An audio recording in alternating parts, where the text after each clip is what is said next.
Oh, how you doing? Hey, I'm doing great. And you? Yeah, doing well. Uh, Um, yeah, so my name's Namdi. I'm here in England. I've got a good friend, Sheldon. Sheldon, are you where, Connecticut or I'm in Delaware. Delaware? Okay, Delaware. okay. And is it Antron? yes, it is. Okay. Where are you based? I'm based in California, the U.S. Okay, Yes. okay. Well, I definitely appreciate you joining, and it's actually good to be able to hear your story. I've spoken to a number of people that have come out of the Bay Area, Jay King, um, DOA Allen, who and G1 as well. So it's going to be interesting, and even Brian Alexander Morgan, just as people that's based out of Sacramento parts and stuff. Yes. Yes.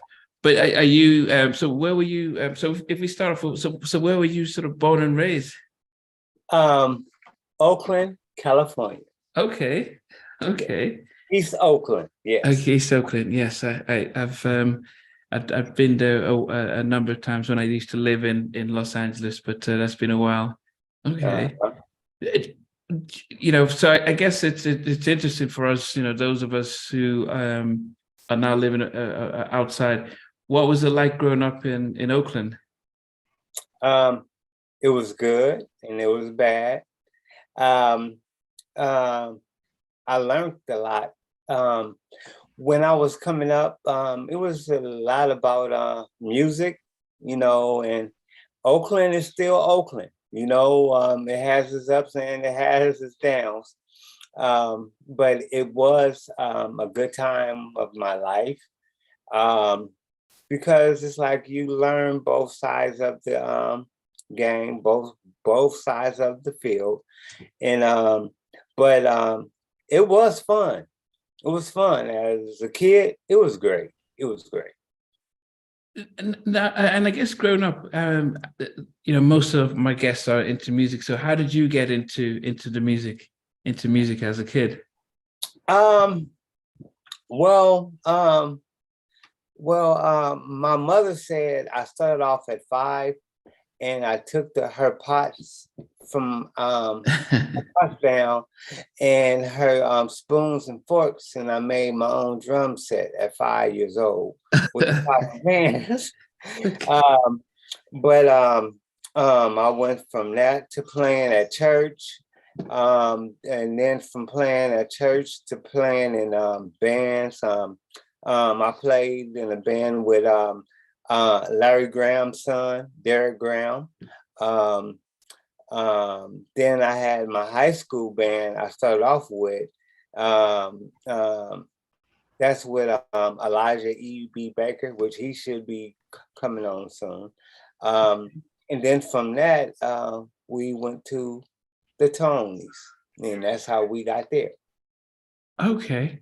So, I mean, you expect so, and I guess it may be good just for our viewers when they watch this to get a picture as to how many of you are in the group now.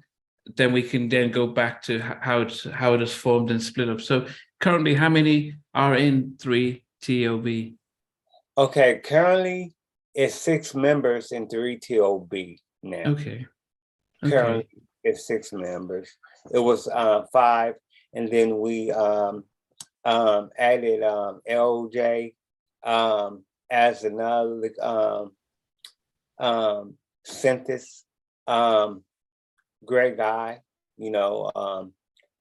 talented, and but it's actually 6, just like it was when the Tonys started. It was 6, so it's 6 of us now. Okay. And I guess then for those of us who probably saw Tony as three guys, two brothers, and a friend as a front part. How did it originally start when you joined? Um, when I joined, Raphael Sadiq came to me because I was also doing like BMX bike riding and everything else. And he stopped me at my cousin's Tim house. Tim is my first cousin. That's the third guy that you never hear talk or say like anything. That he's the third one. That's my first cousin, as well as Raphael Sadiq and Elijah E.B. Baker is first cousins also.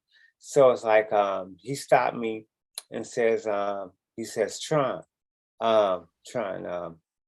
me and my brother is going to start our own band. And I would like to know if you want to be a part of it. And I said, okay, who's all going to be in this band? He says, me, your cousin Tim, my brother Dwayne, Carl Wheeler, Elijah Baker, and we wanted to know if you wanted to join in also. I said, okay, sure. I was riding bikes, playing baseball, doing music, so I just said, okay, and it went on from there. Yes. Okay. We've just got Elijah that has just joined in. Hi, Elijah. How you doing? How you doing, sir? Sorry for the inconvenience. The link wasn't in my email. They just sent it to me. Okay, no, it's fine. That's fine. No, so Tron was just giving us, just trying to give us a sense of how he got joined in and stuff. But as I asked with Tron, where were you sort of born and raised? I was raised in Oakland, California, but I was born in Monroe, Louisiana. I was in California, Oakland, before I was 1 year of age. Okay. I was literally just born in Monroe, but I was totally raised in Oakland, California. Okay. Sheldon, thoughts? Yeah, but just for the both of us. So, Tron, what instruments do you play? And then Elijah. Me, I play synth and percussions. Those are my two main things that I really focus on. Is that okay? But that seems two different things. Synthesizers like the keyboards, synths. Yes. And then percussion like drums. Like as far as congas, Okay. blocks, kabasa, shakers, anything that can make a sound. Okay. Flexitone with anything, yes. Okay. And what about yourself, Elijah? Well, primarily, I'm the bass player of the group. Okay. But bass is my main instrument. Okay. When you guys danced, so there were six of you who started. So it was Elijah, Tron, Raphael, you said it was Tim, Dwayne, and was Christian as well? Carl Wheeler. Carl Wheeler. Okay. So did the name already there, Tony, when you started, or was that something that as you started you came up with the name? Dwayne created the name, so it had a short life. It was probably like established 6 months before we got in the group. Okay. Now I think one of the questions we normally would have is growing up, was there any ambitions musically, or was it more like a hobby? Oh, all we knew that we was gonna do was play music. It wasn't no other option. We ain't had no plan B's. We knew we was gonna be professional musicians, and we just stuck to it. And fortunately, we got famous and signed right out of high school. Oh. But we've been playing our whole entire life since the age of 5. So as kids then, so you didn't think, okay, we'll get a job and maybe we'll just be playing on the side, or? No. I mean, you would have got paper routes and little stuff like that, but no, not for a career. We knew music was going to be our career. But who had come out of, say, locally that had made it that you could think, oh, you can actually make a living from this? Was anyone that you looked at that thought, oh? Pointer Sisters, Larry Graham, Sly and the Family Stone, Too Short, MC Hammer, The Escobedos.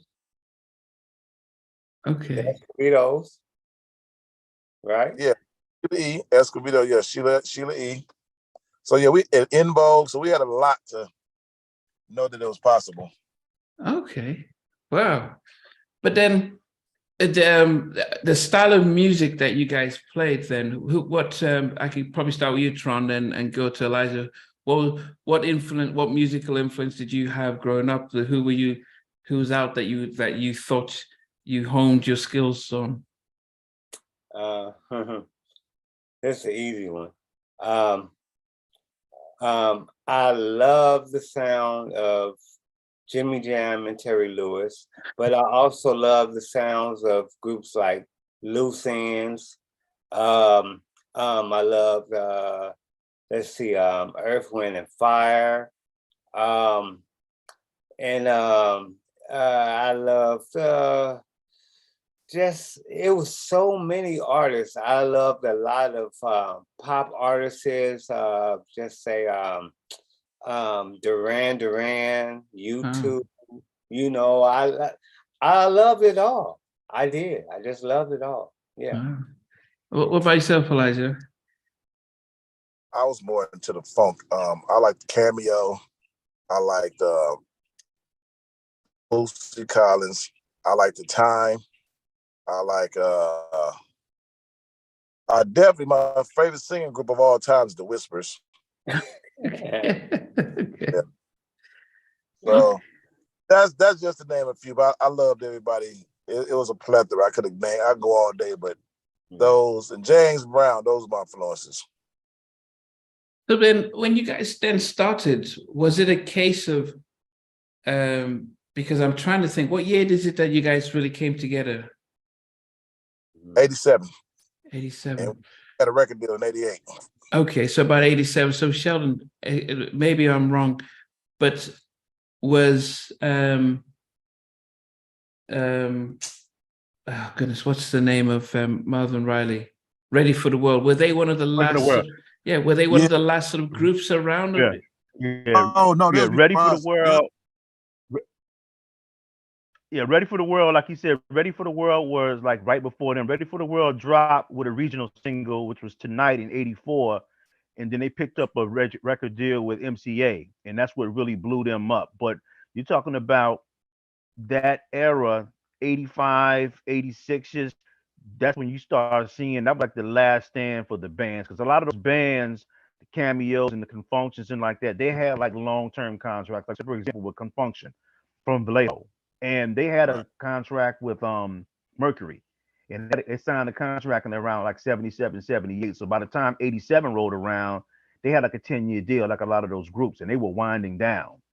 So exactly. Now, even still with Ready for the World, they were winding down because the hits weren't like what they were in like Old Sheila, that era, 84, 85, 86. So the Tonys are coming and they're carrying on that tradition, because at that point, everything is going to the producer-driven New Jack Swing stuff. But what they're doing is they're carrying on the tradition in every single way. From the musicianship, the songs they're writing, there's storytelling in the songs, there's humor, there's everything that don't exist in Black music now. They were the only ones doing it like that. Okay. So Tron and Elijah then, when you guys came out in 87, how did you guys sort of divide how, songwriting, coming up with the music, just creating the sounds? Elijah? Everybody just individually wrote their own songs and brought it to the pot.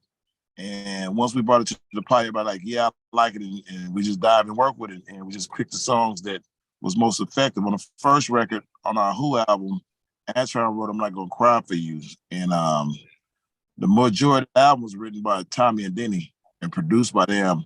Tony did about 3 songs, and Antron had one of those songs.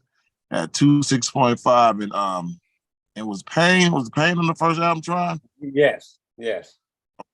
Yes, it was. Yeah, Okay. so them 3 songs we came up with. Okay, so I see Not Gonna Cry. Tron, did you wrote that one? Yes, I did co-wrote. I co-wrote that with Raphael Sadiq.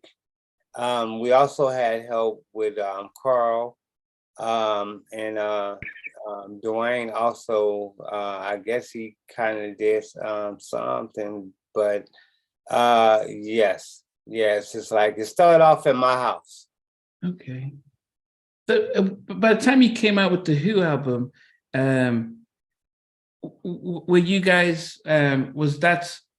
I mean, how was it set up? You know, because I think, as I said, I can only go by what I saw from the Revival album and Soul and Songs of Soul.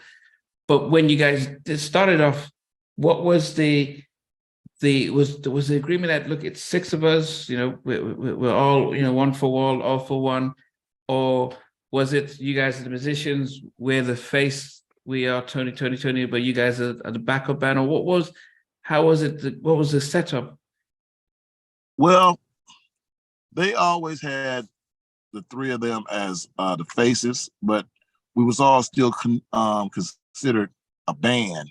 Tony was not the OJs. It was not like 3 people singing in a format and had a backup band. Mm-hmm. Tim was a drummer, Dwayne was a guitarist, and Raphael was the singer.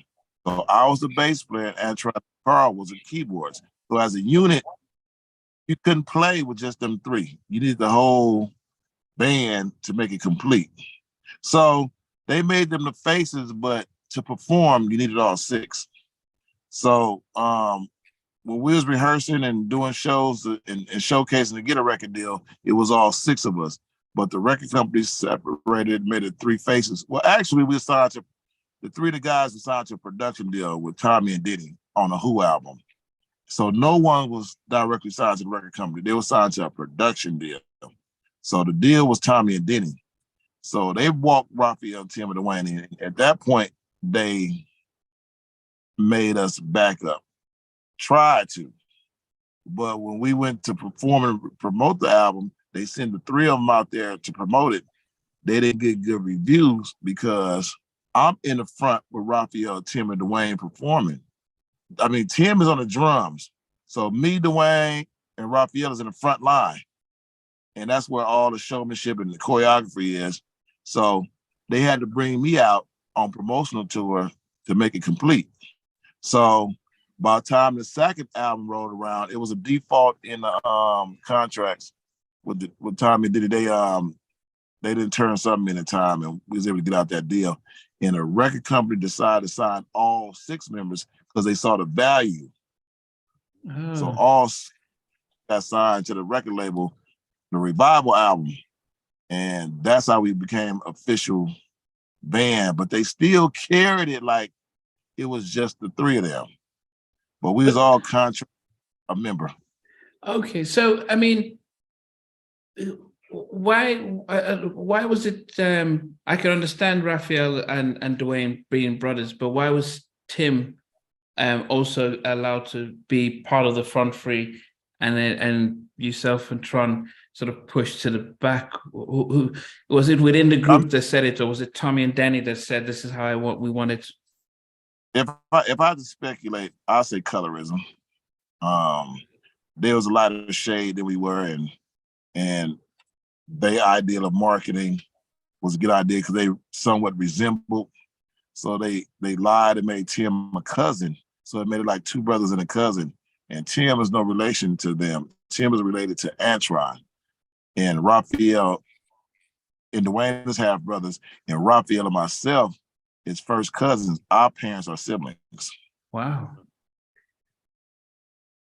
So this is, it kind of reminds me of what they did in Cameo. I think, Sheldon, that's right. They were Cameo with a band and they just went from a group of to 3.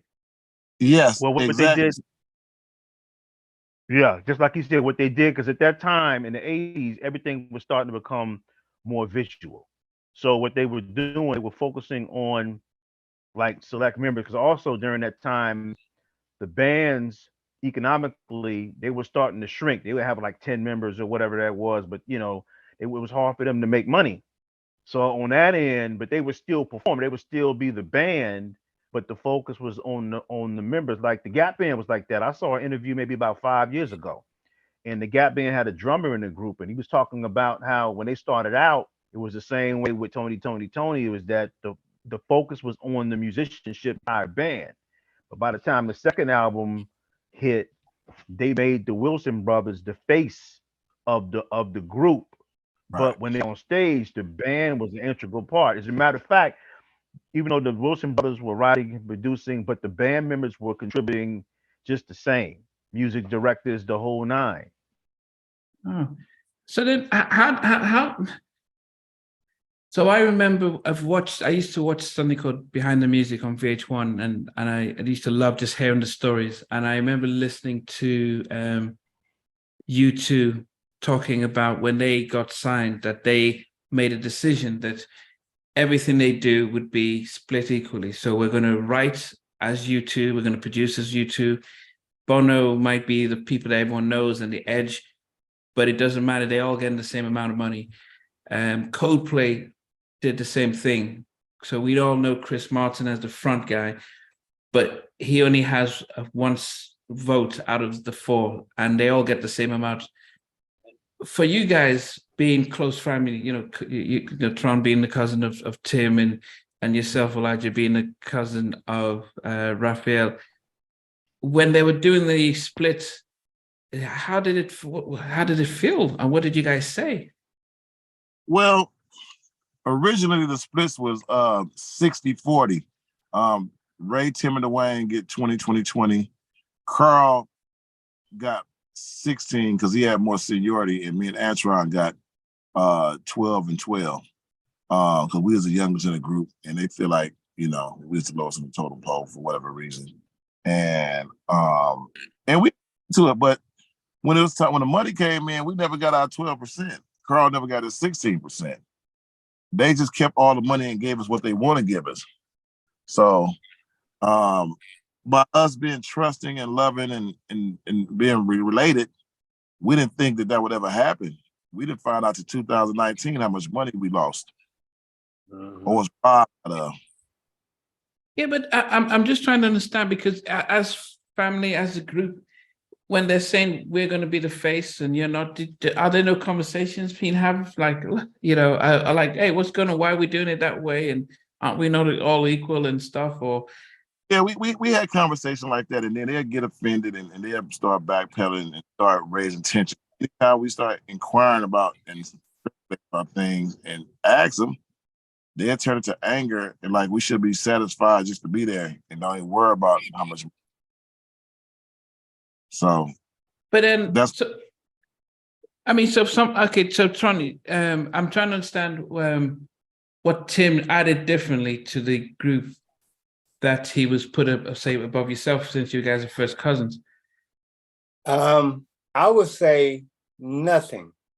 The only thing he added was, me personally, I think that Timmy was there because him and Raphael, at that time, Raphael considered him his best friend. Okay.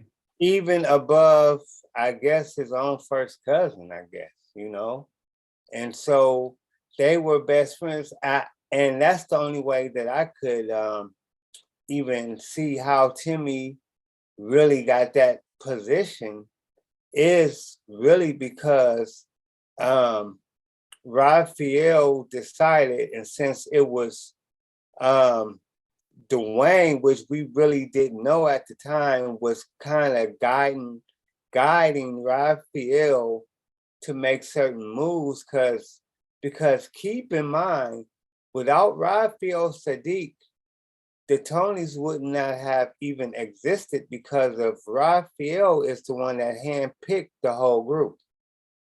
Dwayne Wiggins never picked the group. Without Raphael Sadiq, it wouldn't have been a Tony group at all. Period. So did anyone? So who was the band leader, or was it Raphael or was it Dwayne as the older brother? It was both of them in a sense. Raphael made all the decisions when it came to the band and the sound. Dwayne made all the decisions when it came to business.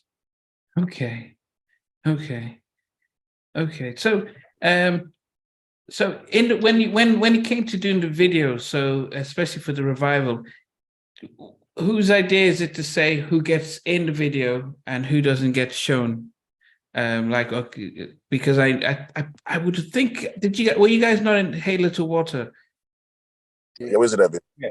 Because I do remember, because I was in Nigeria at the time, and when I saw that video, I thought it was a group, a band. Yeah. Well, we did like Hey Little Walter, Born Not to Know, Baby Doll, the Blues, Feels Good, and after the Feels Good, that's when everything changed. When Southern California came out, they did a video with just the three of them. We was all signed to the contract, and we was lost. Like, typically they have some scenes for just the three, but they'll make sure they incorporate the band. This time they just cut us out the video altogether. And we was like, hey, what's going on? Like, what y'all doing now? And man, it from that point on, it just got worse. Hey, who's that? So you mean when you were doing the video for It Never Rains in Southern California, that's when it was like, okay, we're just gonna have us three in the video. You guys don't need to show up, or was there a conversation?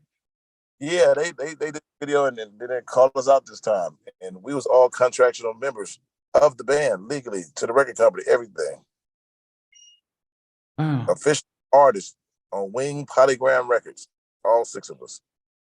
And they So, but then what was the reason or excuse they gave for not inviting you to the video shoot? They didn't give us no excuse.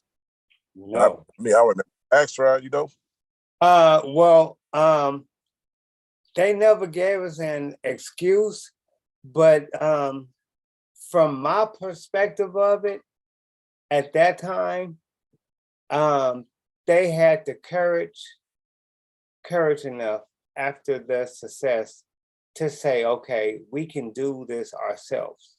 See, earlier on, when things were starting, they didn't have the confidence to pull it off themselves.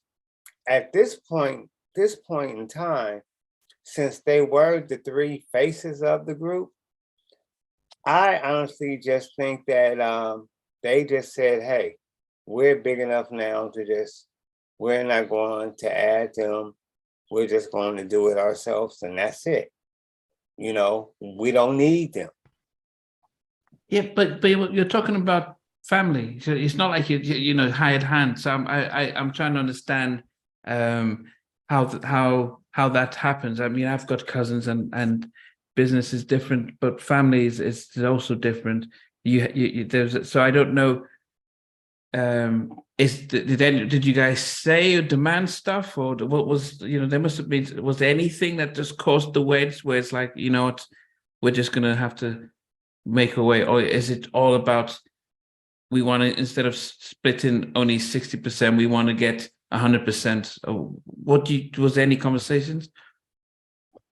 You know what? I don't recall any of that. And just like you said, you're talking about family. And so as family, you wouldn't expect your family to even do something just as crazy as that, because you have been raised with them. You're not knowing that your own family is duking you because you grew up with them. I mean, actually grew up with them, played with them, ate over at each other's house, the whole 9 yards. And then once this money starts coming in, and they wasn't showing us, that was our downfall, was that we didn't see how much that was actually coming in. I think that was our downfall there. And once we found out is when we just found out, just like Elijah said, just a few years back. And it really hurt. It really hurt. Because you signed to the label contractually, does everything go through Denny and Tommy first before it goes to Polydor? Were you still signed to their production deal? And no, we only on the first record, only on the Who album. Okay. Agents. So when you did the Revival album, you guys were all signed directly to Polydor. Wing Polygram. Wing Polygram. Okay. And so that means, because that then means that you're not, the production company doesn't get the money, then they take their cut and give you guys were getting directly from the label. Did the label have a conversation to say, yeah, we don't need you guys in the video, we're just going to have these guys? Or did they get involved at all? I mean, they had to be involved, but we weren't privy to none of that information. We asked, and nobody ever told us anything, and we were still young and still excited. And how old are you guys? I think it's good to just get a basis of how old you guys were. We was the ages of Tron was 18, I was 20, and Raphael, Carl, and Tim was 24, and Dwayne was like 75.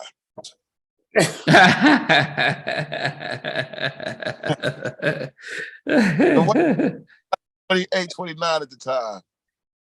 Yeah, he was definitely pushing 30 years old. Oh, goodness. Matter of fact, they were the only ones. It was a few guys that they had to push their ages back for them to, which labels do, is if they're older, but if they could pass for like younger. But they never had to do that with me or Elijah. But for Dwayne and I think they said Dwayne was 24 and he was like a year from 30 years old. Wow. Because I used to joke around with him and call him half dead. Say, you know what, man, you're 30 years old. You know what, man? You half dead. You know, man. Yeah. You know, when I interviewed Kevon from After Seven, he said that they got signed late, so they were like their 30s, and most of the groups at the time were in their early 20s, and so the label had to pretend as if they were younger. They had to actually pretend that they were younger because of how they were going to market them. So I can imagine why they might have tried to bring Dwayne's age down so they can still market them for a young group. So when you're not in it Never Rains in California, what's the conversation like when you guys meet up? Then I can't imagine what happens. May I say one thing first? Yeah. One thing they did do was this. It was very tricky. They did one version with just those three. But they also did a live version with the whole band also too. Now, the live version, we don't know where it's at. We haven't seen it in a long time, but they did do a version of us, if I'm right, Elijah, of us playing that song live, not actually playing.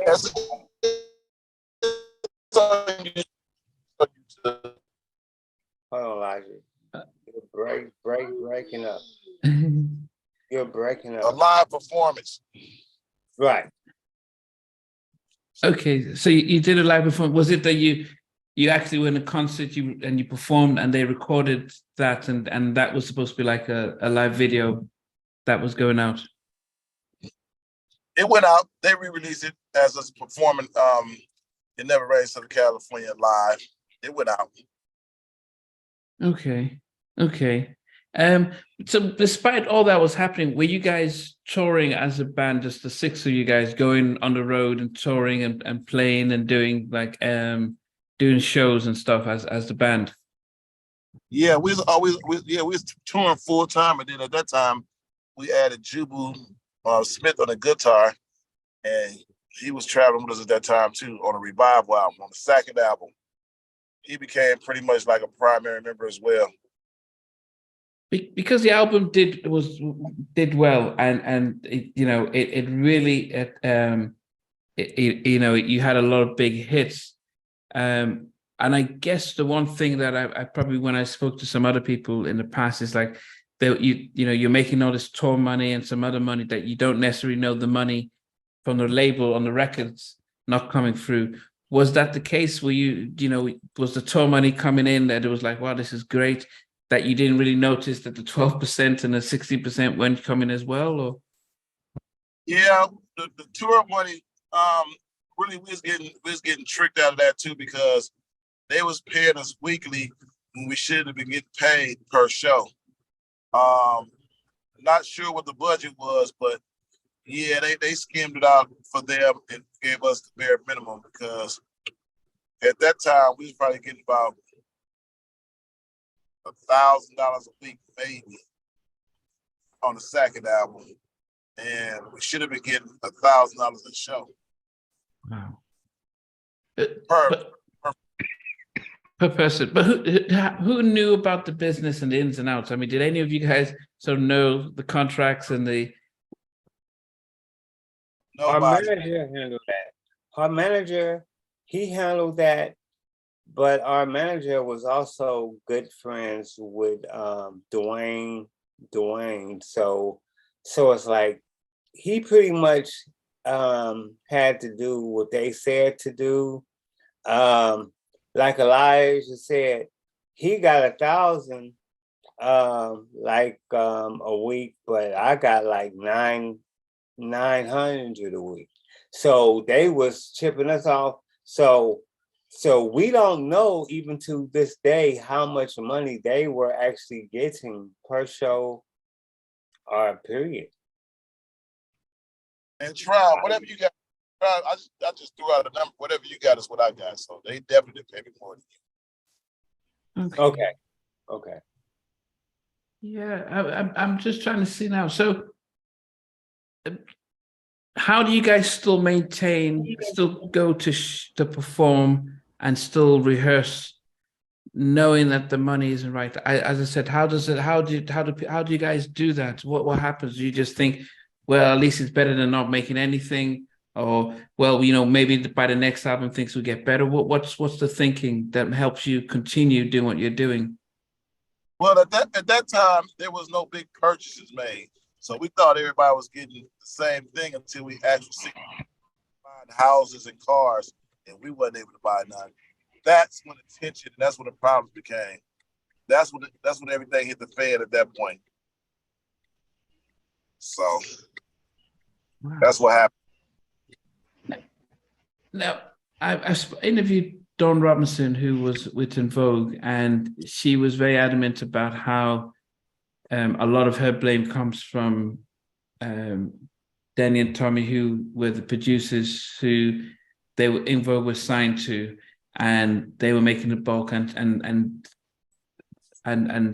so she blamed them for that. But for you guys, Danny and Tommy, were they as involved in this money and management for you guys, or they were just producers and they didn't have really a say and stake into what was happening? No, we didn't hear people out of them. Their business was between their record company. They had nothing to do with our touring and none of that money or managing us. It was just strictly recording and they producer fee. Okay, so so you were no longer under their tutor, so they couldn't get anything from there. Okay, so now we're talking about internally. The guys internally they were the ones making the moves and pushing you guys back. So after you toured the Revival album, what was even going on tour? How did you guys maintain and manage the tour though? Did you just assume, okay, we're getting the right amount of money and that's fine? until you saw after the tour that you noticed that they were able to do more with money than you guys could? Separate buses. Separate buses. They had their bus, we had our bus. That's what I do know. That was later on, Troy. That was the third album. That's what we put it. Yeah, Oh, okay. Second album, we still had the same bus. Okay. But yeah, like Troy, it just got real dismantled after that. Like I said, once we start seeing them buy houses and cars, that's when we start questioning, like, where's ours at? Where's our money for us to do the same thing? We all made the same sacrifices. So, and that's where the tension began. And that's when they kicked me and Antron out because we was inquiring about our money. But then this was when? This was after the revival or before the Sons of Soul? The prime time of revival. Me and Tron didn't have nothing to do with Sons of Soul. We was kicked out the group out here. We got kicked out at the end of the revival hype. Like we only missed one tour with Toni, and that was an MTV tour. That was the end of the whole little run. So then, how did that decision come to? How did that decision come to say no longer be part of the group?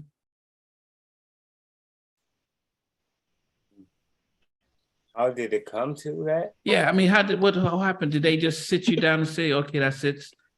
We What don't if you need." burn more energy when it's cold? Well, well, for me, I got a call from some company that I didn't even know. It was called, I think they're called Left Bank, and they called my house, and they say, Mr. Hill, we represent the group, and your services is no longer needed in the group. Toni. They just go ahead. You're breaking up live. I'm driving, that's why. Okay.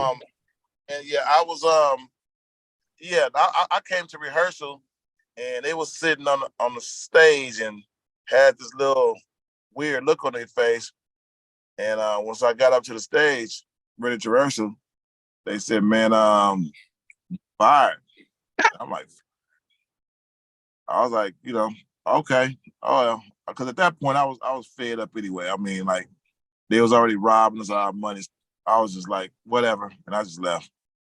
But when I left out the door, I realized what I walked away from. Like, man, they can't do that. So, me and Antron, we tried to seek legal counseling, but they gave us a little $10,000 check and signed us out, and they didn't give us all our paperwork, and we went to go see some legal advice, and because they didn't give us our recording contract and our publishing contract, no lawyer would take it, and we couldn't afford to pay nobody up front. We needed somebody to take us on contingency basis, and no one would. And me and Tron just walked away and just started producing other artists on our own.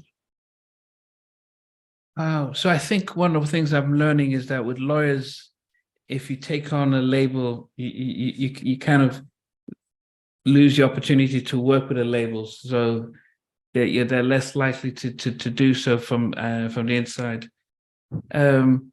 Like with yourself, Elijah, did you hear that directly from, was it Dwayne or Raphael? Raphael the TM fired me. So they looked at you straight up and says, "Okay, cuz it's time to go."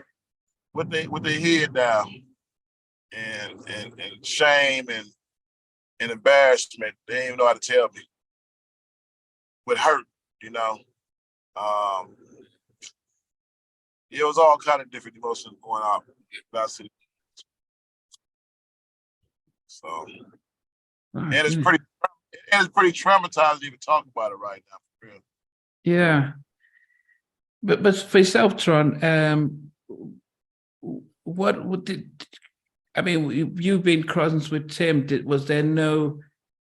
Did the family know that what was happening to try and intervene, or how does that work? Really, nobody in my family even associated. It was just okay.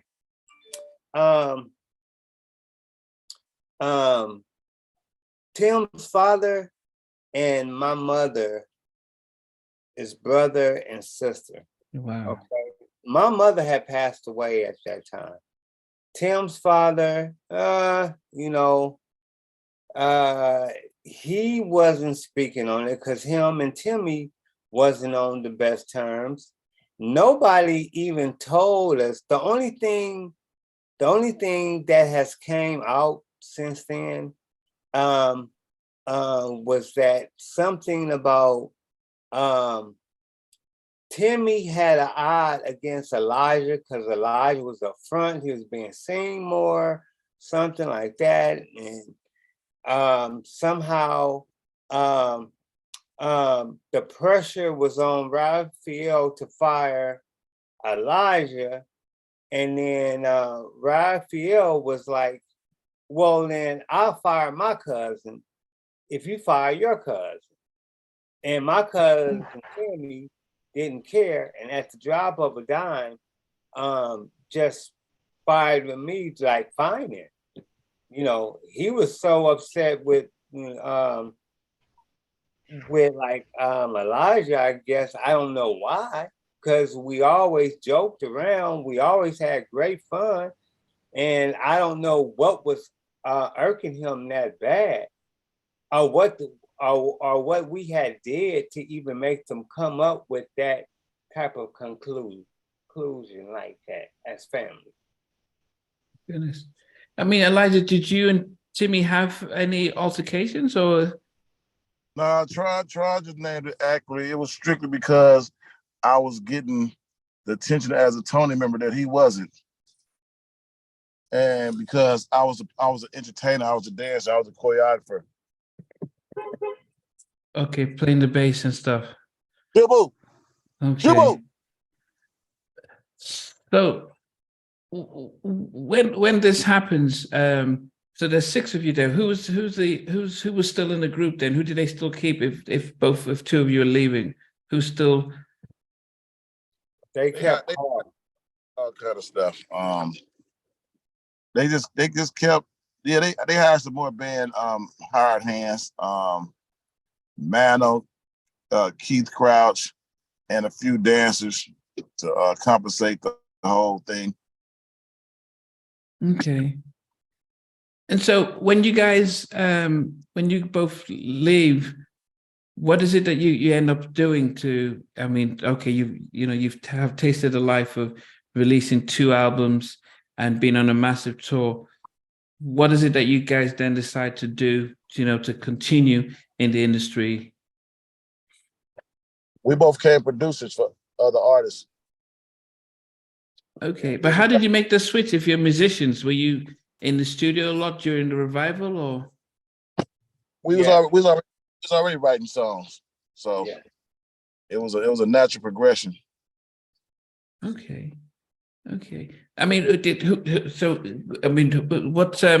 How easy was it to transition from band members to musicians, to producers, getting the artists, getting labels to give you the producer fees and stuff? Well, by us being a part of Toni, it was easier because we got the accolades of the affiliation, and they wanted to hear what we can do on our own. And once we present our music, they liked it and accepted it for their artists. Okay. I got quite a bit of work in the mid-90s, So can you give us a few people that we wouldn't, some songs that you guys did that we wouldn't be surprised? I produced artists like Jay Spencer, Too Short, E40, Daz Dillinger, Dog Pound, a couple of little artists who didn't really get the fair promotion, YT Style and Sugar T and a few others, man. But you know, it paid our bills. I was getting paid as much as $15,000 to $25,000 a song back then. With artists who had record per song. So for you guys then, what was the transition from being out on the road to being producers? Did you see that, you know, did you find that as actually it's much better doing this, or did you miss being back on this on the road and the touring and being part of the group? I would say kind of like both. Well, me personally, my road, if you had watched the actual doc, my road was a little bit different than like Elijah's road, because Elijah's family is really close. My family is very distant. And so I didn't have the mental support or the physical support besides my father, or the financial support. So I did take a little bad turn there for a while. But it's like missing the actual road. No, I didn't miss the actual road. What I missed was the fun that we had. I missed the friendship, the bond that we had. And that's one thing I did miss. But as far as producing, I mean, I have been, I've had my studio at my house since I was like in the 9th grade. So I didn't miss that, you know. And so it wasn't a transition like a big bad one, because first of all, I got through to A&M, and when John McClain was at A&M, he was. This is the Michael Jackson executive, estate executive. Yeah, yeah, John McClain. He called me back. And I was supposed to. I talked to him. I let him hear some stuff. So I was really working on some tracks for like the artist at that time he had was O'Brien and Shanice Wilson. So I was getting prepared for that, but I didn't know at the middle of that, of me recording that stuff, he was venturing off to a new label at the same time. So it's like I would get paid because I've worked with a lot of major rap artists and a lot of artists, but none of them knew my background or my history. They just love my sound. Okay. So I can go down a whole list of people that I've worked with, but really the bottom line is that it really took a toll on my life in a different way that it did on Elijah's life. You know, it took a toll on his life too, but for me, it's like at least Elijah's family was tight, and they're still tight. My family, even to this day, is not tight. And so that still takes a toll out on me. So yeah, that's my version.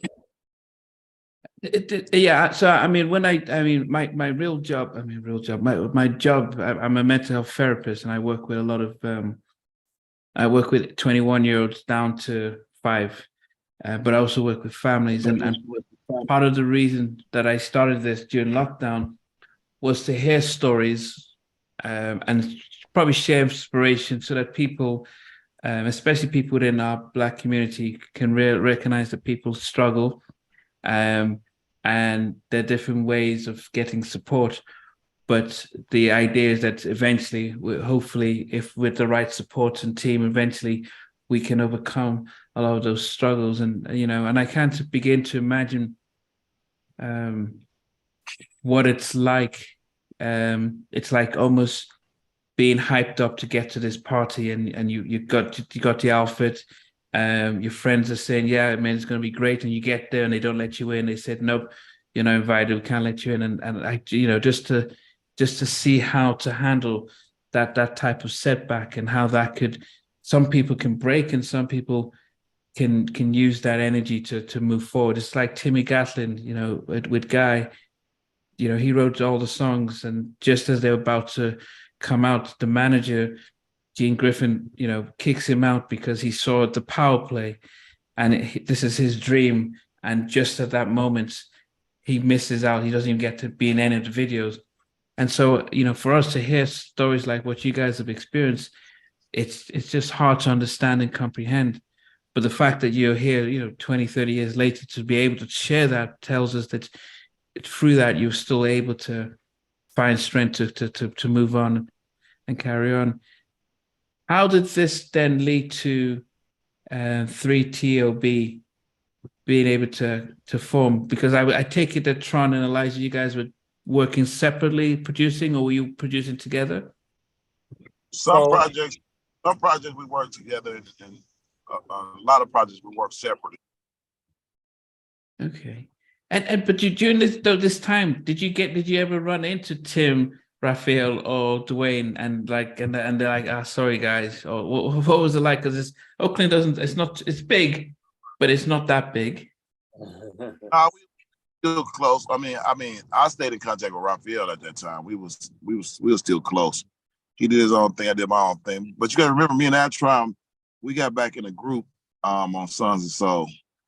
We just missed the recording of Sons of Soul, but we got back in a group. Yeah, we got back in we only missed one tour.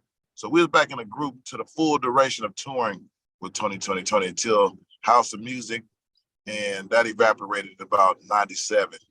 And then we started going out producing on our own, and during that while we was still with them. I even played with Pearl with Raphael, Don and Ali. I was part of that band as well. Oh, okay. So how did that come about then, that you guys were brought back in to perform on Sons of Soul? Who brought out the olive branch? I did that. I got him the gig.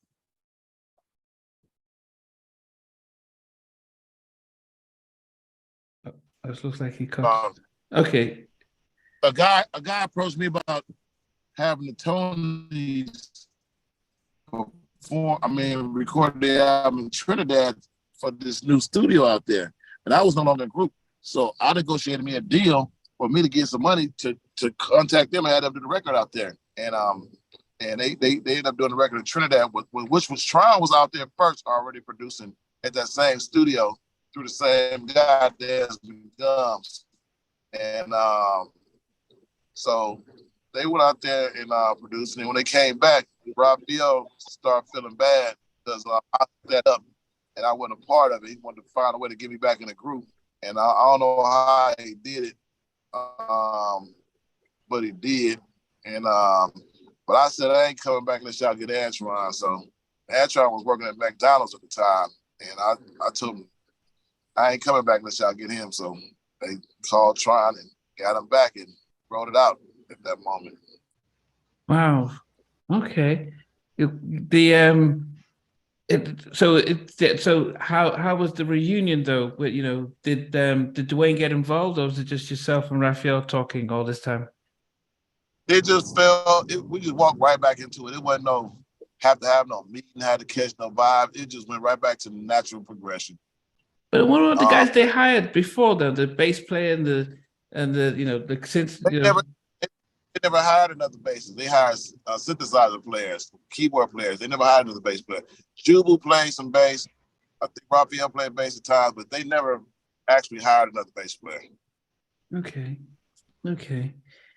Okay. So, I mean, Songs of Soul was their biggest album. With Anniversary, Slow Wine, I'm Leaving. I mean, it just blew up. Did you guys do the world tour on that album with them? Yeah, we was on that complete tour. Yeah, from Wow. Janet Jackson all the way until it was over with. Yeah. And House of Music. We just weren't a part of the recording of that album. Okay. So when I know that I heard recently when Raphael was in an interview talking about how he, Tim, and Dwayne fell out during the recordings of House of Music, where he recorded songs separately, like he did Let's Get Down with Quick and G1, and Elijah Baker, by the way, I helped write this song too. Okay, were you so you know G1? Yeah, that's me singing. I got to get my groove on. I helped write that song with them. So let me tell you how that worked. Jubu, Dwayne, and Tim record one album. Me, Raphael, Spanky, and record the other half of the record. Why was That's that? how that worked. That was on the Sons of Soul album. Oh, Jubu recorded in Sacramento. Sorry, House of Music. yeah. Jubu never recorded in Sacramento, right? And we recorded in San Francisco. But why were the two brothers and best friend recording separately? Because at that time, Dwayne and Tim stole Raphael money on Sons of Soul. They wouldn't. The money, the offer to do House of Music made them come back together. So it was still tension in the group. Wow. So by that happening, that made them do it for money reasons, but not for the heart and love of it. Wow. So after all this was happening to you guys, it happened to Raphael as well. Yep. And he forgave them and then forgive us, and we ain't steal nothing from him. and also too, like it wasn't really strange to us, because even like with throughout the whole like recording process, it's like one person would be there, the other person wouldn't be there. So it really didn't feel like that odd. It's like it's a lot of stuff that I did that Elijah didn't even know I did because he wasn't there. And it's stuff that Elijah did that that I didn't know that he did because he wasn't there. You know, so it's like it wasn't strange to like not like be in the same room recording together. It was strange of the friction that they had and the animosity that they had towards each other. I mean, because you guys have experienced it first, but to see the two brothers and the best friend going through that, I would assume you'd assume that this was it, that the group can't go on beyond this if this is how it's affecting the creativity. It never affected creativity for some strange reason. That's what's, like Tryon said, we always did it separately. So if you got 2 or 3 of us in a room, we're gonna be able to create that sound without the whole 6 or 7. Wow. So after that album, House of Music, what happens to yourself, to you guys? Man, we're still producing independently. We started doing solo records, and I got into real estate and other things, and we just doing what we had to do to survive at that moment. And Carl and Jubu went out to play with Frankie Beverly for the next 25 years. Frankie Beverly Mays. Okay. Jubu played for us, Whitney Houston too, before he started playing with Frankie Beverly.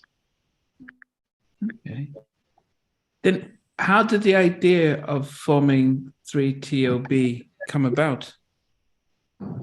It came about after we recorded this documentary called Loyalty No Royalty. I came up with that idea just because the magic question was why Toni broke up. Nobody knew why the group ever broke up. So I was like, man, it's time for somebody to tell that story right. And I just started to do it, and I called the rest of the guys. At this time, I don't think I talked to Tron in close to 10 years consistently. Like, I may have in and out talked to him Blue Moon, but it's been a long time since I've seen him. So I got in contact with him. I was in contact with Carl and Jubu, and Amar replaced Raphael. And I contacted them if they wanted to join in and tell their story. And they all did. And that's where it got real. And the documentary went viral immediately. We got like close to 2 million views on it on YouTube. Loyalty No Road. From the Genesis to Revelations of Toni. Yeah. Sheldon, did you saw it? What were your thoughts? I did. I'm telling you, it was excellent. I watched it multiple times because it's almost like it's the same story when it comes out of these groups, man. Is that there's like this divide and conquer situation that takes place where in the beginning it's like all for one and one for all. But then as soon as they start to get into the label situation, everything starts to kind of like shift. So it's just definitely unfortunate. But just like what Elijah says, there's a core musicianship that goes on with that group that can't be, it's them. So it can't be replicated. It can't be replicated. And Toni, I'm gonna tell you something about Toni. We talk about this whole narrative. We know what New Jack Swing was about, but Toni was a unique group out beyond that, because what they did, they carried on the tradition of Black musicianship. Like, there's this narrative that people talk about, like in the 80s, in the late 70s, and the early 80s. They took the music out of school, and all of a sudden hip hop was born out of that. But when they defy that tradition, because they come out of that whole Bay Area musicianship. Just he gave you the Bay Area royalties, Slime and Family Stone, Pointer Sisters. There's Confunction. There's all these different entertainers that come out of that who they're inspired by. So they're not inspired by the Cool Hercs and this one or that one. So their history, it needs to be told. And that documentary was like the first step into that. Because, at that time, they're the only ones, literally. This is before Mint Condition. These cats are the ones that's doing it, man.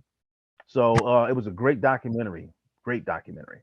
Yeah, and you do forget that Mint Condition comes after you guys, but because we never saw, as consumers, we didn't see Toni as a band. We saw them as a group.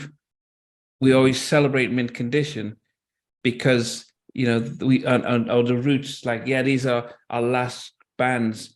But I wondered if they had left Toni as the band, if it would have been even more successful and more revered in the long term. I think because Mint Condition shows if you have the songs, we don't mind. And in fact, Mint Condition were my favorite concerts because they played live as their records were, and so I of any concert I went to, so it probably would have been the same with you guys, as Toni. I mean, well, you're gonna get it with 3TLB. You're gonna get it with 3TLB. So it's back, baby. It's back. Trust. So, but getting to that, so how did it? So after the documentary, Elijah, how did this thing? Okay, let's form 3TLB. How did that come about? Then? The movie needed documentary needed a soundtrack, so that was the perfect opportunity to see how our chemistry would form without the others. So we went in the studio and came up with a song called Trading Places, which Tron came up with the name of the song, and the rest of us created the music and the lyrics behind it, and man, we got to it, and it just came out perfectly. And that's when the light bulb went off, and we were like, hey man, we can do this ourselves. So I had my own group, Park Avenue, and I was doing shows. So I called the fellas. I said, man, let's go. I'm gonna call you up as special guest, and we're gonna hit a couple songs that we wrote with the Tonis. And we did that, man, and it was just rave reviews. And from that point on, we working around our busy schedules and paying our bills, we just gonna try to come on with it, man, and continue to do what we do. And we got 8 to 10 strong records out right now. So with that said and done, we're gonna continue the legacy on our own. You won't miss a beat with 3TOB. Yeah. So okay, who does the singing? The lead singing? Amar. Me? Okay, Amar is here. Okay. Me, Amar. Sorry about the background noise. I'm at my daughter's track meet. That's why I put my picture up so Okay, y'all can see all that craziness. Yeah. Okay. Amar lead sing, Carl Wheeler lead sings, and I lead sing, Jubu lead sings, but Amar is the primary lead singer of the group. Okay. Okay. And how do you guys? So if I was to see you guys perform, is it Elijah on bass, Tron, are you on synthesizers or keyboards? I'm on both. I'm on keys and I'm on percussions also too. So then, who's guitar? Who's drums? Or Jubu. Jubu, okay. Amar lead singing, Carl on the keys, and Tron nephew LJ is a member of our group. He's on the keyboards as well. And we fluctuate through genres. So we use Dante right now. So we a full band. Okay. Okay. We got horn too. Mm-hmm. So, but so I mean, but what's been how what is the idea? What's the longer term plan with 3TOB? Is it, as I said, juggling your schedules, do a couple of shows? Is it to put out a sort of an album out there? Well, we got the project that we're finishing up right now. We got 2 more songs to do. Once some songs are completed, then we're gonna be really pushing forward to book more shows. We're getting ready to book something in Sacramento, California right now. We've had different people reach out to us, and so although we're finishing up this project right now, we'll be back in the studio. Tron just presented another song the other day, and so we're gonna start working on that. We're just gonna continue to collectively put together great music, and our long-term goal is to have a couple of great projects that we could go out here and tour on for the rest of our lives, and be able to feed our families and enjoy the journey with one another, and then hit some high marks and things that we weren't able to do with the Tonys, because even my tenure there with the Tonys from 1998 to 2018, we never put out a project with me on it as a lead singer. So now that we have this thing together, we're just about to get out here, man, and make the magic happen. And we got individuals who are really devoted into making this thing happen.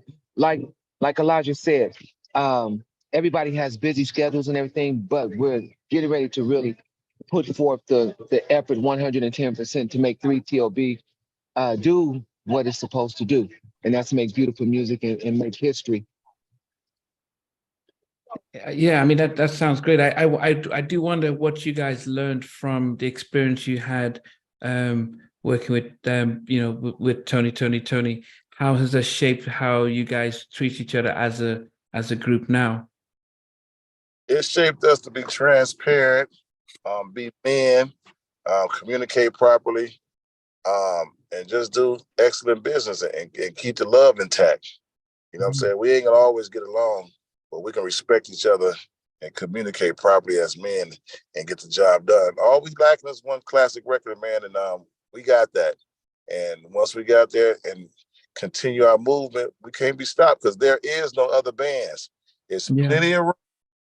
If them guys want to still do it, there's plenty of room for us to do it too. So instead of 1, you'll have 2, and maybe 2 to come to 3, and maybe 3 to come to 6, so on and so on. We might re-trigger everybody want to play again. Yeah, and now things just got crazy with Raphael and Tim rejoining Dwayne.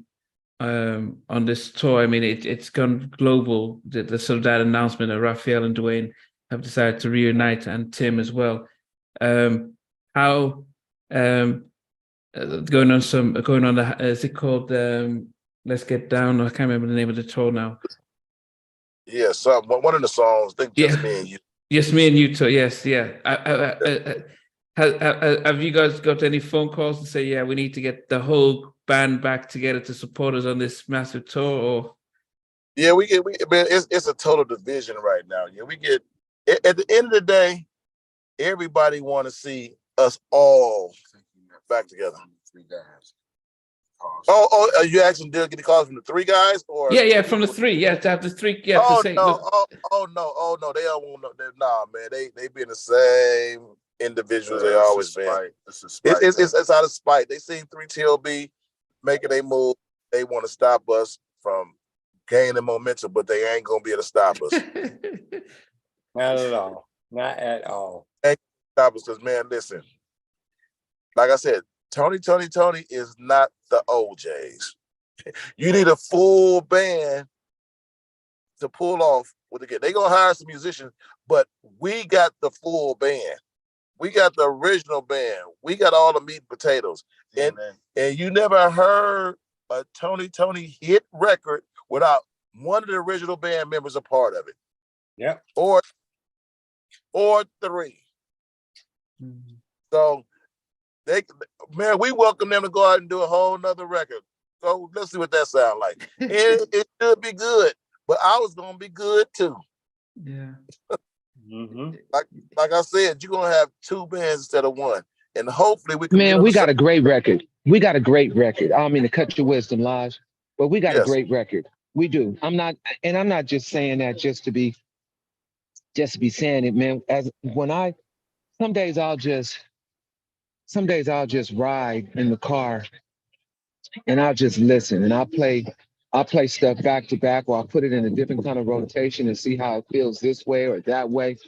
When I put it on, man, I find myself like, ooh, like this is really nice. It feels good. It's almost like when I put on some of the music that I really love. So I'm listening to Kenny Loggins. I might listen to some Michael Jackson, Off the Wall. I might listen to one of Babyface's album, Lovers, and I'll play our stuff right in the middle of that and go back and forth. And I'm like, oh, it fits right in. It feels great. It feels great. And I believe that once the masses hears it, they're gonna feel the same way. Yeah, there's a generation of people who are starving for good music. We're starving for something that edifies. We're just being bombarded with hip hop, or not even hip hop, trap music, or mainly female R&B singers singing the same thing. So there is a market that are just waiting. I mean, look at country music; they don't tend to change. They constantly have the diversity of music, but without our Black community, we're not getting that. So there is, although the outlets aren't as much as back in the day. BET is not going to be playing stuff, and neither is the local radio stations. Apart from Stevie Wonder, it's very hard to get anything through there. But as you saw your documentary, if it's good, it gets seen. So to get over 2 million people to watch your documentary shows that there's a market for people to hear the stories, but also celebrate the music. So timetable, what's the timetable? So that at least we can be prepared and looking out for stuff. You'll have music on your desk soon. We hang with the phone if you ain't already got it. Okay. Okay. You'll have at least 6 to 8 songs as soon as we hang up. Accent, it shall be given. Okay. Yeah, I mean, it's great for me to listen. I mean, I've been listening to a lot of good stuff and really pushing it, but I want to know when you guys want to officially release stuff out, so that when that happens, what we can do is to go live. Because we did it with Basic Black, myself, Sheldon, and Woody Rock from Drew Hill. We went live with Basic Black because they they did an album release of their new album. We went through the songs and got people to really realize, wow, there's some great new music out there, even though it's released digitally, but at least people were able to be able to do that. So I would hope, when you guys are ready to put out the full stuff, that we could get a chance to, this is pre-recorded, but going live so that people can listen and hear and start to be excited about what you guys are going to be up to. Yeah, we definitely with that. That's a great. Let's get it and start rehearsing again and freshen up and get ourselves together. But yeah, that'll definitely be easy to do. Yeah, but also, some of those, if you look at some Dale Allen and Chucky with their University 2.0, that a lot of the rehearsal footage is getting put up on YouTube and Instagram. It gets people excited about what to expect. Like, oh, okay, these guys are putting stuff together. So, that's the power of visual media is where it is now.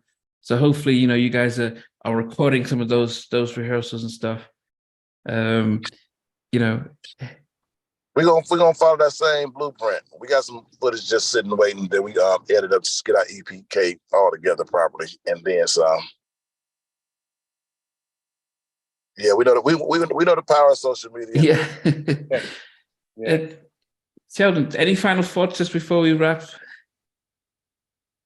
I can't wait to hear the music. Like I said, we don't have any bands. We don't have that. Everything is the R&B space. That real estate is getting smaller and smaller, and we need music. We need quality music, especially for people within our age group. Obviously, music is universal. It's going to transition across ages and whatnot, but there's nothing like classic music, live instrumentation, melodies, and all the things that we don't hear too much. It doesn't mean it doesn't exist, but yeah, be great to hear it. Yeah. And I guess finally, who settled on the idea of calling it 3TOB? I mean, because I wasn't sure if this was the shortened version or you wanted to have the full 3T original band members, or what was the concept between that and how much were you legally allowed to expand on what the name means? Well, legally we fine. We did that to try to weep some of our fan base from that connection. We didn't want to start all over as a new group and have to tell everybody who we are, and we want to attach our history to what we're doing now. So that's how Jubu and I came up with that name. So at the end of the day, we want to remove the 3 now and just be called the original band, because we still acknowledging 3 people when we use that number. We're going to remove that number and going to turn Grove, 47. They do. 11.5. Yeah, because I went to college in the States, but I went to high school in Nigeria, and I used to think that each of them were called Tonys. So I thought it was just the 3 of them, Toni. And I thought, well, 3 Tonys. And so it's okay. So yeah.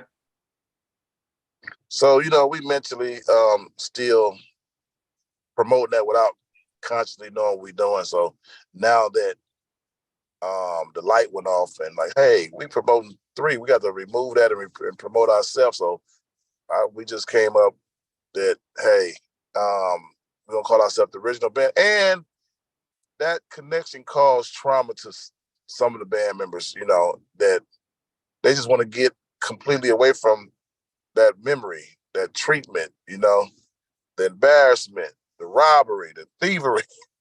They just want to kill all that, because anytime you think about it, we think about it, it's really traumatizing. It's traumatizing. Yeah. And, some of us can mask it well, like myself, but it's traumatizing, bro. Like even them doing what they're doing right now is another slap in the face. Yeah. But, as long as we stick together and do the work, we can't be denied. But if we get them in leverage and let them go out and do what they do, then they're going to win. But we'll win if we stick together and keep doing what we're supposed to do. I mean, as I mentioned, as a therapist, what is it that you guys, Tron, what is it that you've done to help overcome some of the disappointments of what has happened and not sort of fall into the negative and depression of that, and be able to see the light and see how to use the disappointment to positive?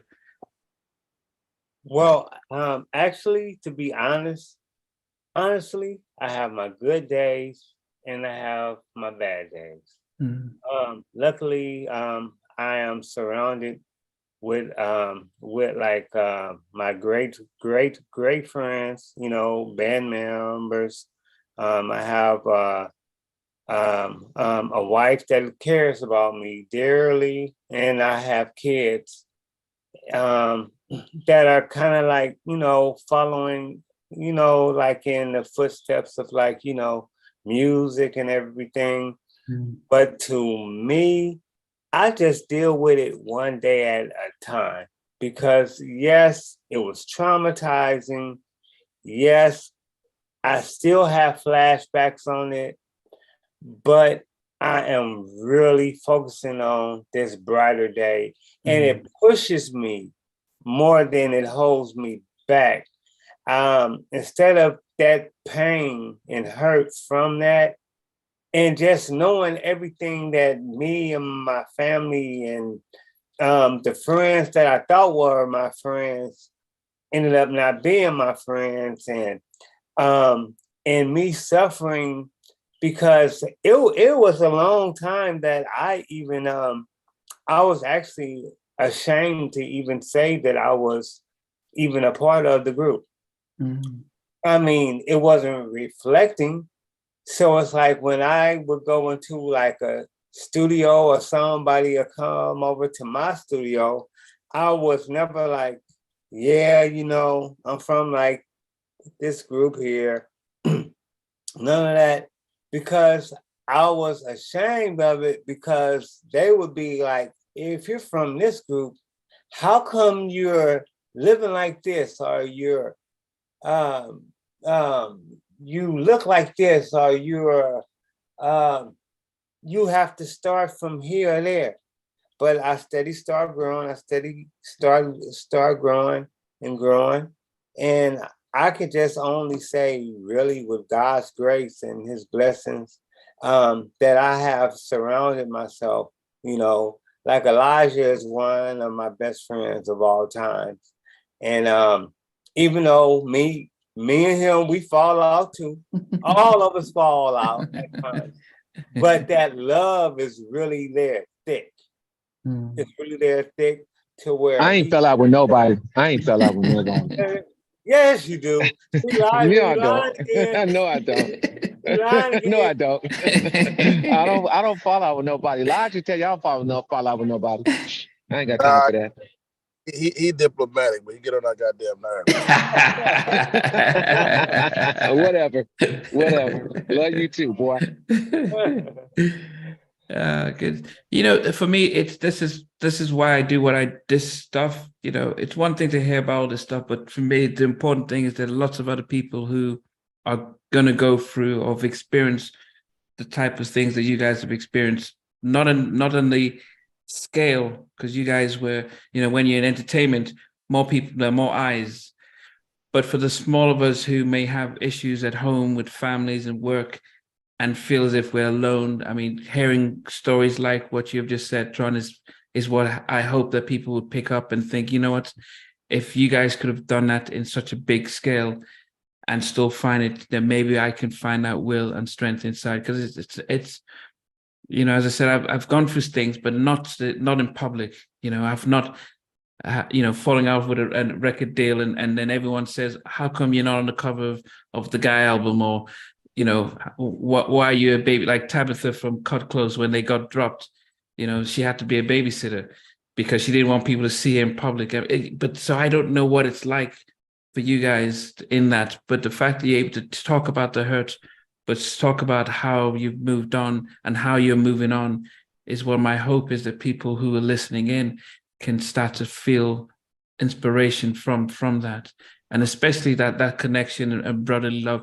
Because as men, we struggle the most and we say very little, but just hearing what you guys, how you're supporting one another, to me, that's one of the most powerful thing that we can hear. And also too, I would like to add, you know, one of the biggest hits, It Never Rains in Southern California. I helped produce that, and I helped do some of the arrangements and help with lyrics and everything. And for them to actually get an American Music Award and walk on stage with just them three and just leave. See, I have to think about this. I have to wake up to this. Sometimes I just be in the car and the song will come on and it just trigger. Man, you know, that was wrong. You know, that was wrong. But the good part is that you live and you do learn. And our album, like Amar said, it's gonna be the bomb. It's the bomb. I can't deny it. It's the bomb.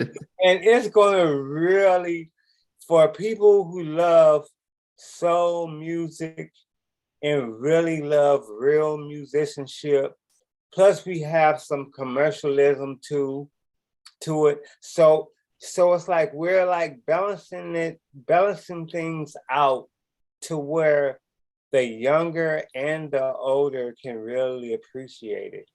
And just like Elijah said, you know, it's really no more bands out there. You know, when we came up, bands were like how guys rap now. There's a rapper everywhere you go. Well, when we came up, there was a band in every block, every other 4 or 5 blocks, playing at the park or playing in their backyard. I mean, it's a whole new era. We're just trying to give them a taste of both eras, and hopefully everybody enjoys it because we're having fun. Yeah, I'm telling you, we're having Well, guys, it's I've really been. I had no idea what to expect from you guys. I didn't know what, and it's been really fascinating. And I'm definitely, and my hope is that,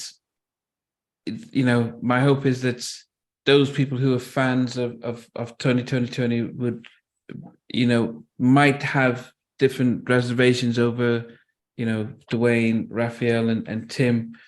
But they should still celebrate the music because you guys were part of the music, and the music, whether when you recorded the albums or going on tour, and the memories people have about that, you guys were part of that, and I do just hope that as a community we go through so many divisions that I always hope that there's a way that we can start to learn that we're stronger together.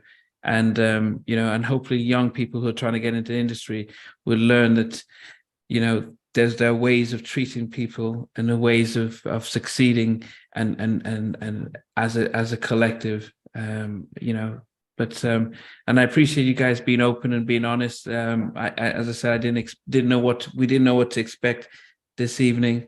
And we definitely are looking forward to not just hearing the music, but being able to help you guys promote it and push it out and let the fans know what to expect, but also when you guys are doing shows and stuff. Anything final, Sheldon, before we wrap up? Just basically covered it all, but I want to wish you all well. Congratulations on completing the project. Look forward to hearing it, and I wish you well and much success. For people to also recognize you all be able to maintain on your own aside from that group situation that you were in before. That's a major part of it because your creative process was part of it, but the talent is infinite. It's not limited to just affiliation with certain group members. So I wish y'all well on that. Yeah. Thank y'all, man. Thank you. Thank And you. y'all want to get in contact with our group, it's 3TLB 2020. That's 3TLB 2020 on Instagram. Okay. Yeah, well, I'll definitely push that out. Now, I always ask my guests, and I'll go through that I know the 4 of you are there. if you were each, so individually, so I'll maybe start with you, Tron, because you were the first to join in. What's your favorite movie? If you're stuck in an elevator and you had time to kill and you need to watch a movie, what movie do you request to watch? Scarface. Scarface, okay. Elijah? Life. Okay, Eddie Murphy stuff. Is who's in the car with you? Sleeping Beauty, Scarface, or the very first what's the mafia movie, man? Godfather. Godfather, okay. And Amar? Oh man, for me, oh my gosh, I can watch. I got three. I can watch Waterboy, Car Wash, Car Wash, or The Notebook. Okay. Three different ones. Okay. Yeah, that's a weird collaboration. It is, especially the Waterboy with Adam No, I Sandler. love Waterboy. Waterboy.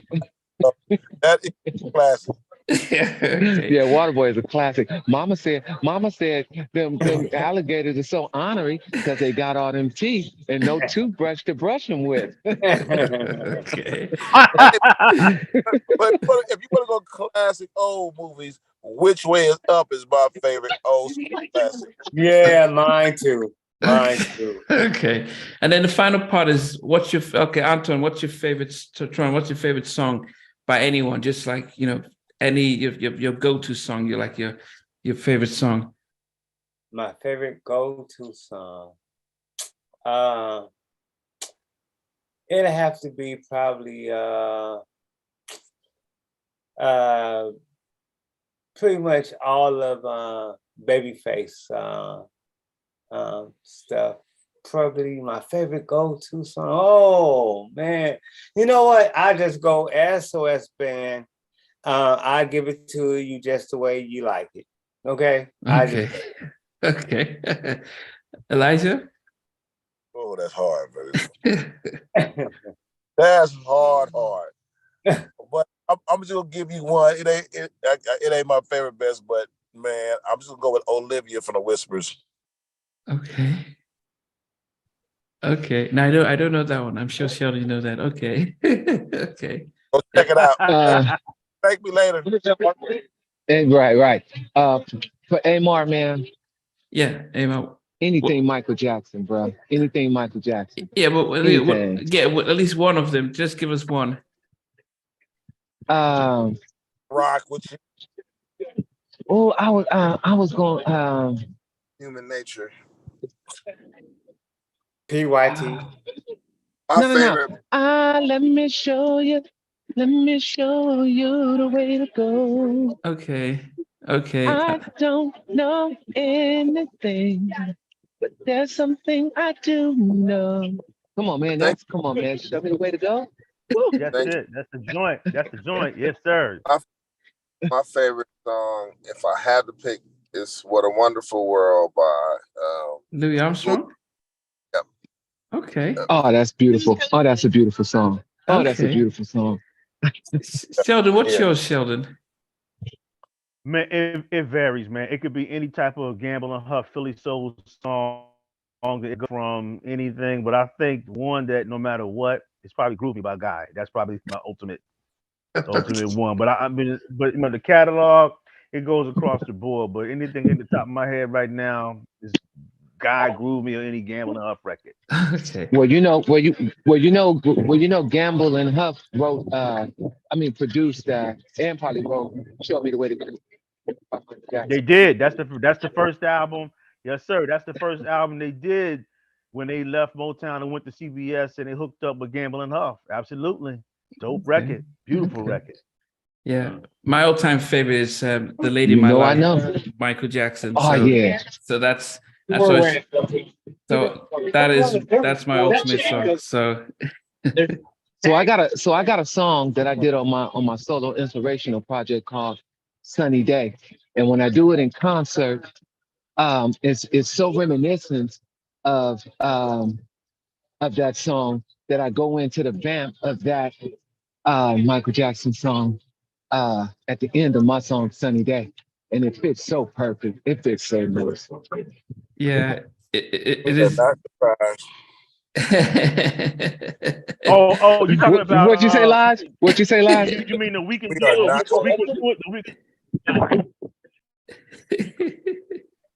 I didn't hear you. You Are you broke talking? us.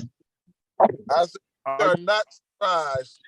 you talking about the weekend do it at the end? You talking about that?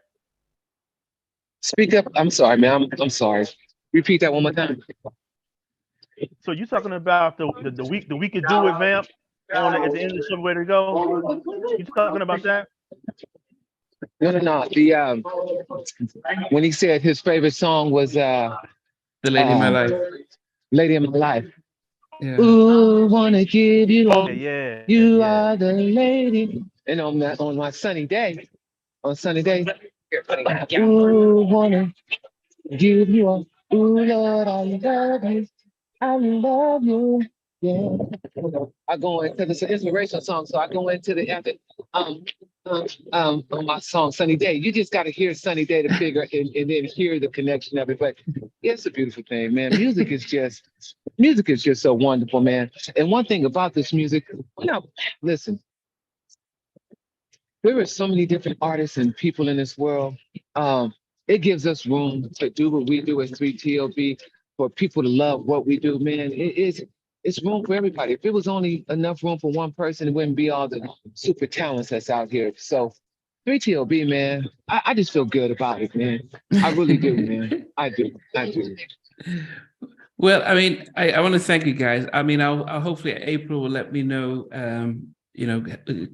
dates of, as I mentioned, when things are coming out, because I would like to release this closer to just ahead of the time when you're coming out, and then we go live later on, so that at least people can be expecting and excited. So but I definitely, it's been great talking to you guys. It's been great just having a different understanding of your journey, but most importantly, the fact that you're still making music, and so I'm looking forward to be able to see that, hear that, and really make sure the world gets to see it as well as we can.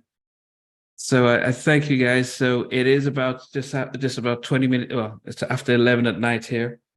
But it was definitely. I had a gathering of my old high school friends in London. I got home just about just about 5 minutes before we started. I just rushed in, put the kids to bed, and just loaded up. So I'm really glad that we were able to get this done and stuff. In fact, I did tell April if we could move it off by 30 minutes, but I don't think she got the message on time. So anyway, I got home on time to be able to set it up. So, but I appreciate the fact that the four of you. To who's missing then? So I thought there was about Carl Wheeler is missing. Okay. And LJ. Okay. That's fine. I as I said, as I put this out, I'm going to make sure people see the Instagram handle and the and any of the social media, so we can follow, we can support. But as I said, more importantly, when the music's out, get ready to get people to start buying and streaming, and most importantly, see you guys live. Yes. Okay. Well, I appreciate you guys. Yeah. So yeah, if we could hear anything, that would be great.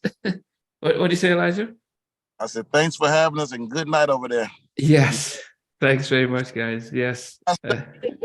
Oh yeah, no, it's been a joy, man. Definitely appreciate you guys supporting it and doing this interview, man. We more to come. Definitely more to come.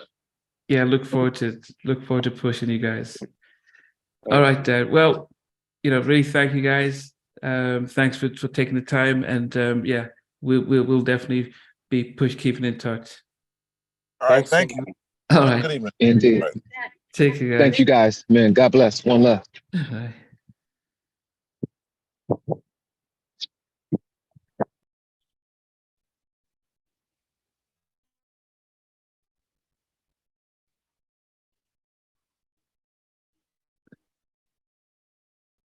Okay. You there? And let me stop the recording.